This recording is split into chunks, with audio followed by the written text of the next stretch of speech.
दोस्तों, भारतीय संविधान के अनुच्छेद 19 को अगर आप पढ़ेंगे तो इसके भाग क में जो सबसे पहली लाइन है वो ये कहती है कि भारत के सभी नागरिकों को बोलने की आज़ादी होगी और अपने विचार प्रकट करने के लिए वे स्वतंत्र होंगे।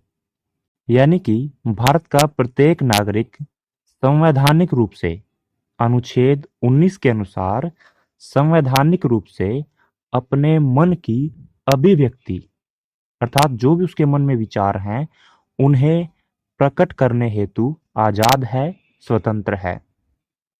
और यही आजादी अभिव्यक्ति की आजादी कहलाती है। अपने मन के विचारों को प्रकट करना, उनका प्रचार करना, लोगों को उनको बताना और सार्वजनिक जगह पर अपने विचार व्यक्त करना, ये आज़ादी हमें संवैधानिक रूप से प्राप्त है और यही आज़ादी अभिव्यक्ति की आज़ादी कहलाती है। लेकिन ये जो आज़ादी है इसकी अपनी कुछ सीमाएं हैं। ऐसा नहीं है कि आप कहीं पर भी जाकर कुछ भी बोल देंगे, देश के खिलाफ बोल देंगे। दरअसल आपके जो विचार हैं और आप जो बोल रहे हैं, यदि उससे भारत की प्रभुता, अखंडता, सुरक्षा या फिर भारत के विदेशों के साथ बने हुए मैत्रीपूर्ण संबंधों में या फिर लोक व्यवस्था को कोई ठेस पहुंचती है, अर्थात आपका बोलना ऐसे विरोध उत्पन्न कर रहा है या लोगों की भावनाएं इस तरह से भड़का रहा है कि देश की प्रभुता, अखंडता, सुरक्षा, इसके विदेशों के साथ जो संबंध बने हुए हैं या इसमें जो लोक व्यवस्था बनी हुई है उनको ठेस पहुंचती है, तो वहां पर आपकी जो अभिव्यक्ति की आज़ादी का अधिकार है वो समाप्त हो जाएगा।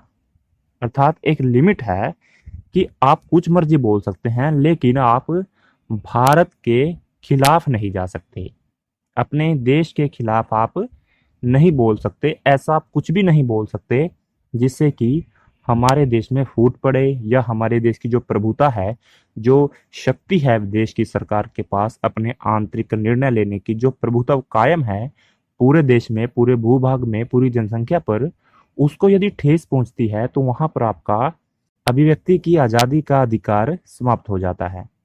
और जब आप देश के खिलाफ बोलते हैं, सरकार विरोधी गतिविधियां करते हैं, संविधान का अपमान करते हैं और जो व्यवस्था देश में बनी हुई है, जो शांति व्यवस्था स्थापित हुई है, उसको आप तोड़ने की या खराब करने की कोशिश करते हैं तो आप देश द्रोह कर रहे होते हैं।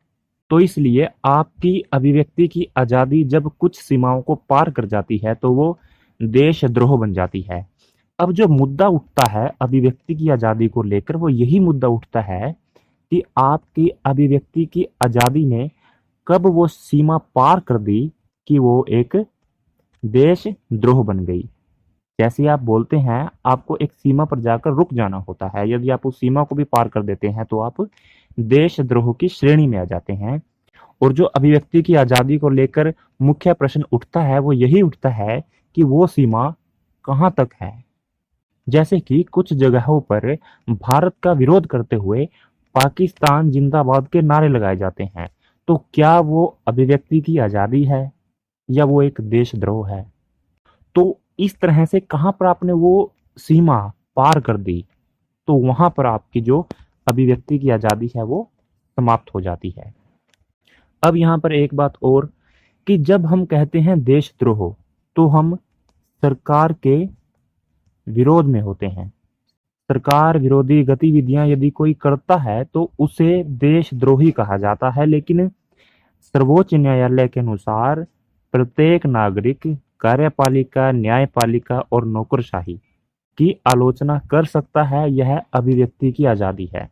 तो सरकार की आलोचना करना और सरकार विरोधी गतिविधियां करना ये एक बात नहीं है।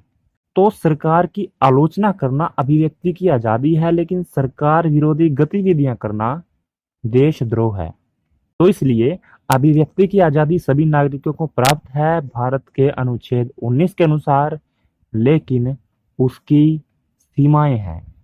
जब आपकी अभिव्यक्ति की आज़ादी देश को नुकसान पहुंचाने लग जाती है तो वहां पर उस पर पाबंदियां लगा दी जाती हैं। अन्यथा आप अपने मन के विचार, जो भी आप कहना चाहते हैं, जो भी आप प्रचार करना चाहते हैं, उसके लिए आप बिल्कुल स्वतंत्र हैं और यही कहलाती है अभिव्यक्ति की आज़ादी।